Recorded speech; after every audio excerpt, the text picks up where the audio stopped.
Hey everybody, my last video, if you remember, for those of you that did get a chance to watch it, um, I made a video based off of Ezekiel chapter 11 and verse 12. And let me just go ahead and read that again as we begin. I want to say a few more things about that and kind of highlight some of the consequences for fallen into that trap. But let's read it again. This is the New Living Translation. And you will know that I am the Lord, for you have refused to obey my decrees and regulations. Instead, you have copied the standards of the nations around you. And it was so much that I said and threw out there about that. And remember, if you saw the first video, I began by saying that I'm not doing um, uh, an exegetical type study on this, and I'm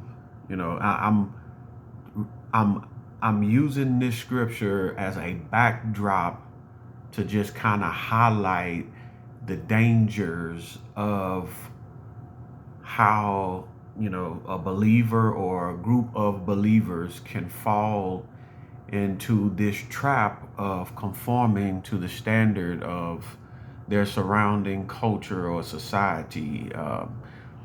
And Israel is the perfect example to watch in that. And just in general, even if you were to bring some of this going on here today in the 21st century, you see many Christians falling into that trap. And I've discussed a bunch of different things in that first video. But today, really what I want to do is, because I didn't really spend any time looking at and discussing like the consequences of those types of actions, right? So let me do that really quickly. I don't want to spend too much time, but you got to remember, first and foremost, that God made a covenant with them, right? So let's look at a little bit of what that looks like in the Old Testament. God made a covenant with Israel, right, at that time. And making this covenant meant that there were certain things that you needed to do, and you live according to a higher standard. And that standard is God's standard. It's not about, doing everything that the people around you were doing. And this was a warning because they had came out of Egypt, and God was promising them that he was going to take them in a land that he was going to give them. And it's interesting that God warned them again, right? Moses is telling them, it's about that time to get ready to enter into the land. And this is before Moses is taken away from them. But Moses reminds them once again that, look, you need to understand that, remember the promise that you made to the Lord. And again, they were like, yeah, we're sticking to that. And then when they got into the land, they found themselves soaking up the different cultural type things that were going on around them. You got to remember, when they came in and took out the land, they were, kicking out all of these other different nations, right? You can just simply say all of the ites, right? The Canaanites, the Jebusites, and I'm not going to go through all of that. You can spend the time reading your scripture yourself, but you remember they made this promise. So one of the natural consequences in this had to do with the loss of the land, right? It's one of the consequences naturally that God had given them this land for them to have as an inheritance, and it was perfect land, flowing with, it's described in scripture as flowing with milk and honey. But part of what's going on there is not only will they lose their land, right? They went in and conquered that land, but another thing that's going on there is that they would be taken into exile, right? So you have this loss of land. Other nations, which were the main two, were the Assyrians and the Babylonians, but they would be taken into exile. Another pretty much natural consequence of them beginning to worship these idols. So part of that, I guess I should have said that too in the beginning here and also last time. Part of what that looks like, and I did go into a little bit of it in the previous video, but part of what that looks like when you, right, you conform to, or in the language here in the New Living Translations, you copied the standards of the nations around you, right? It's part of what that looks like is that you go into idolatry, right? You begin to put something else, right, that's really down here in the place of God, right? God is removed out of his place, and this other thing is elevated to his level, to his place in your heart. And so you have to think about that as well.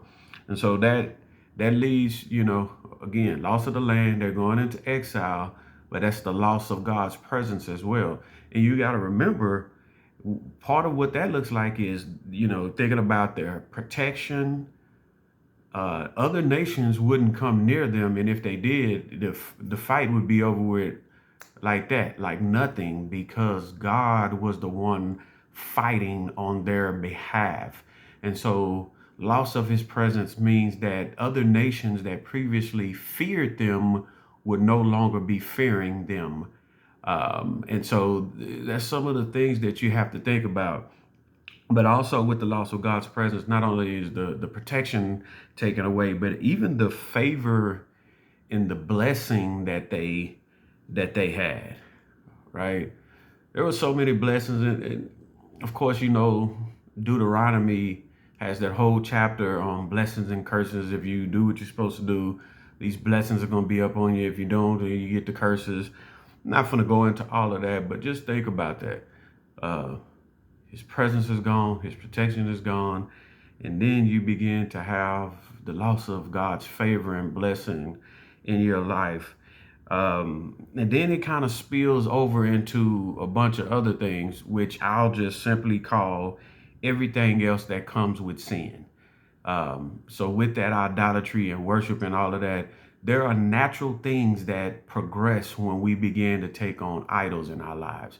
As we begin to, dip your toe into sin, eventually you're going to go deeper and deeper into that water as you begin to get more comfortable with it. And there are some just natural things that come with being sin, that come with sin.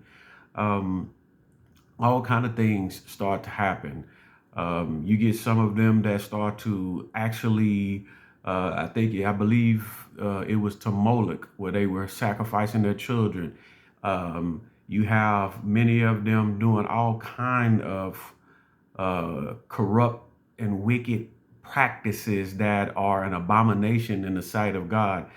You know what's really interesting for you to go back and read? If you go back, so this is Ezekiel 11, verse 12. If you go back and read the entire 8th chapter of Ezekiel, so Ezekiel chapter 8, if you read that entire chapter, it's a picture of him taking Ezekiel to the temple courts and showing how not only the elders and the leadership, but even some of the people that have corrupted the temple itself, right? The place where heaven and earth met, where God's presence had dwelt. They were in there, had made these carvings that specifically God said do not do, of all of these animals. You had people bowing down and worshiping stuff. You had people allowing the smoke from the incense smoke stuff rising up to these different, everybody was at their own shrine. Just go back and read Ezekiel chapter 8 and see how bad it has gotten. And the Lord had it enough of it.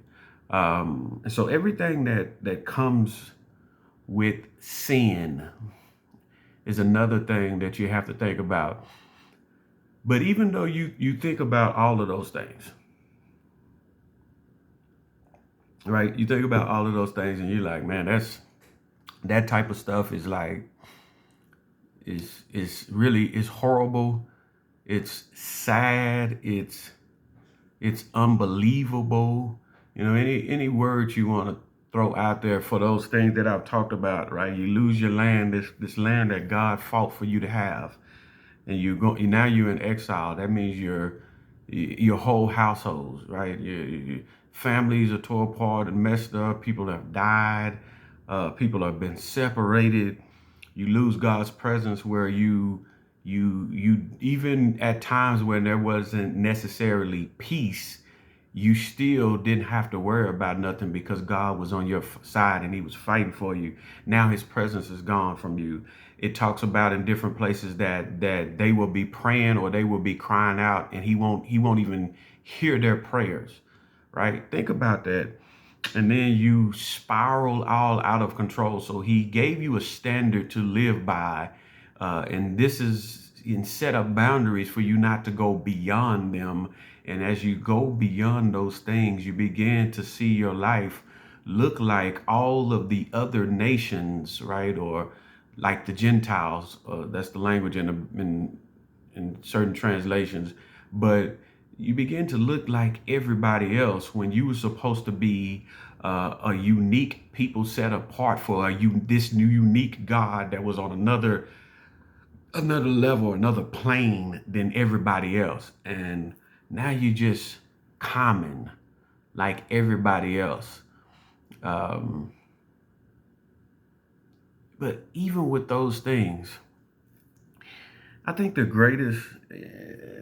I'm gonna go through some other stuff first, but I'm gonna go ahead and say what it is, and then I'll come back to this.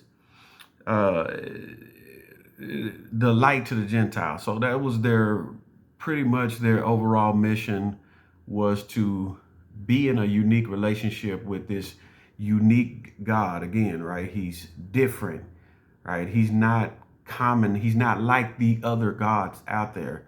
Um, I guess you can call them gods. These other spiritual beings, they're not really God, right? Like he is God, but still, you're making him common like everything else, because of the way that you're acting now, right? You have made his name not great in the sense of how it is supposed to be seen, right? You've watered down his name in the eyes of other people because he never ceases to be great.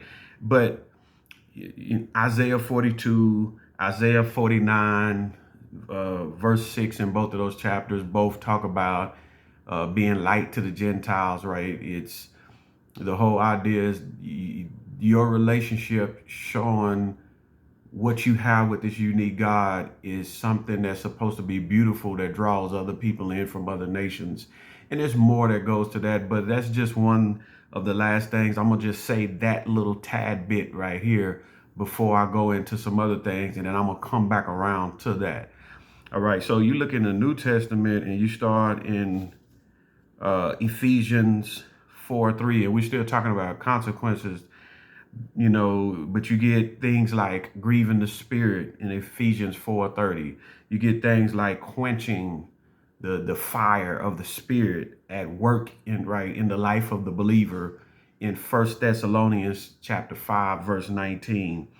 And then you also, again, those, right, the grieving and the quenching the spirit, right? You got to think about the spirit of the living God is living and dwelling within you, and is correcting things in your life. It's leading and guiding you, but also correcting and removing those things that do not look like Christ in your life. And you're preventing those things from happening as we spiral more and more into sin. But just thinking about more into sin just in general, you get that picture in Acts chapter 5, right? So Acts chapter 5, you get Ananias and Sapphira's the husband and wife, that just before that it talked about at the end of chapter 4 how many people came to believe. Some people were more well off, and they sold some of their property and some of their other stuff, and they brought whatever it is that they they gained from that to the apostles so that they could distribute it however they needed to distribute it, because everybody had everything in common. It wasn't just my stuff. It was whatever we need to do to benefit what we're doing in what God is doing, right? Kingdom language. And so when people's hearts are not right, you begin to see people do things like this, unnecessary lying, when they could have just sold it and brought back whatever they wanted. They could have sold it and say, okay, we're going to donate this particular portion to the work of God, right? To the work of the students of Jesus now that's continuing on, right? And then just kept whatever they want to. But to come and lie and all of that, and then we know what happens. Both of them end up dying, and and it became an example of the fear of the Lord, right? That God is not playing in the relationship He has with us. And there's a whole lot of other things that you can point to with sin, right? And consequences for not really living up to His standard, you can say, because when you begin to conform to other stuff, and I use that example with Ananias and Sapphira, because whether they were brand new or however long they had been with this group of believers, they still had a little bit of some other stuff in them, right? The culture will tell you that it's okay to lie, if it's to get what you want and all of these different things. And they consulted together to lie, and when one had a chance to tell the truth on some stuff, this person wanted to go along with that, man. And it's interesting because it's almost not an exact parallel. I'm gonna be honest, not an exact parallel, but it's almost a illustration of Adam and Eve, man. You look at, one of them falling into the trap and the other one fall right on with them, where they could have ended it at any time. But that's neither here or there. But then also, again, you also get like being light, right? Acts 13 and 47, and then Acts 26 and 23 both talks about being, given that description in the Old Testament about being a light to the Gentiles or a light to the nations. But we got to think about also outside of that, Matthew chapter 5, right, where we're told to be salt and light, right? Salt is a preserver. It heals. Salt was used for all kind of things in the ancient world.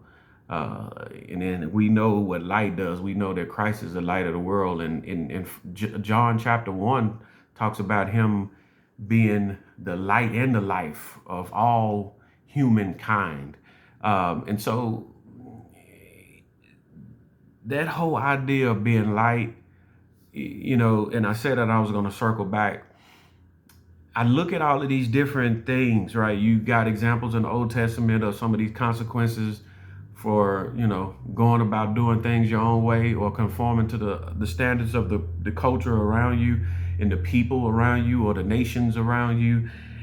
I circle back to, right, is the language of light to the Gentiles in the Old Testament, and just being light and salt in sons and daughters of the light in the New Testament. I circle back here, and I wanted to end both of the New and the Old Testament with this concept, simply because I believe it's probably the biggest tragedy of those that fall into certain consequences. And what I mean by that is this: we simply miss out on co-working with God, right? That's the idea in the Old Testament, right? So the language of the kingdom has to do with, God is at work. We get to join in with that, right? It's not always a future thing where you're waiting on the kingdom to come, or, Jesus using language of the kingdom, He manifested and showed what the kingdom looks like throughout his entire ministry. Yes, there's going to be a future aspect where, the kingdom going to be seen in its fullness.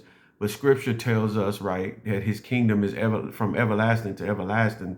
So it can't just mean when he comes back, right? So, but you see that God is constantly at work and we get to co-work with him. That's the tragedy, or I would say the biggest tragedy here is that they were missing out on being the light to the Gentiles.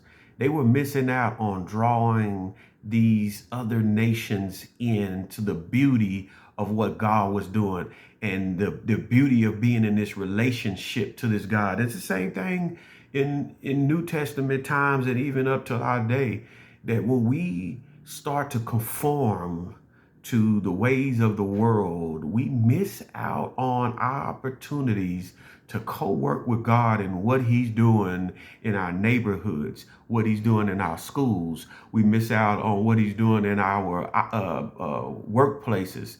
He's missing out. We miss out on God at work and that opportunity to join in and partner with him, right? And that's the biggest tragedy, right? Because, you mess up the relationship you have with God, and you start to spiral out of control and sin and all of these other different things going on.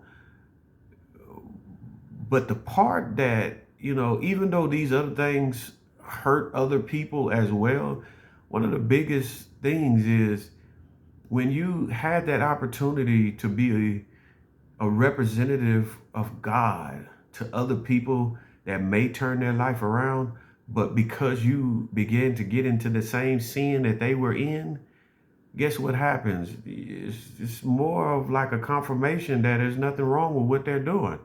Why would they want God if the person that claims to know God is doing what they're doing?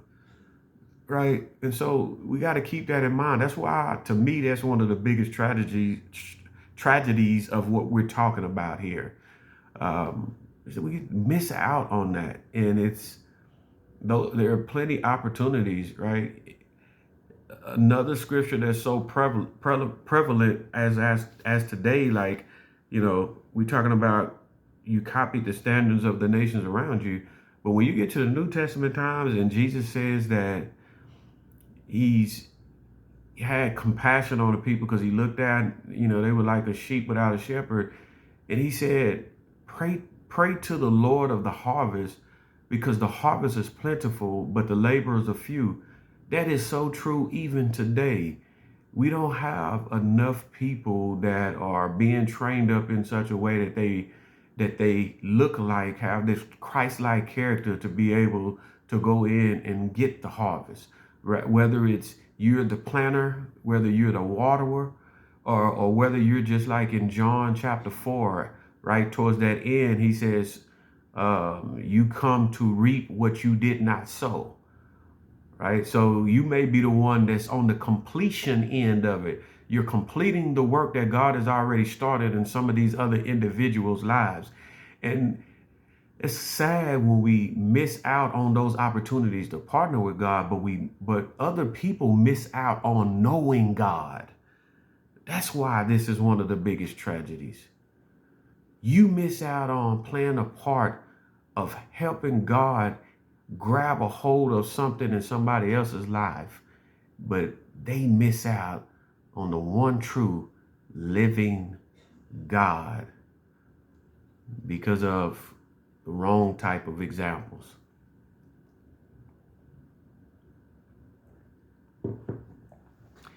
Just think about that. The standard, God sets one, and it's always up here. The world standard fluctuates all over the place, but it never reaches to where God is.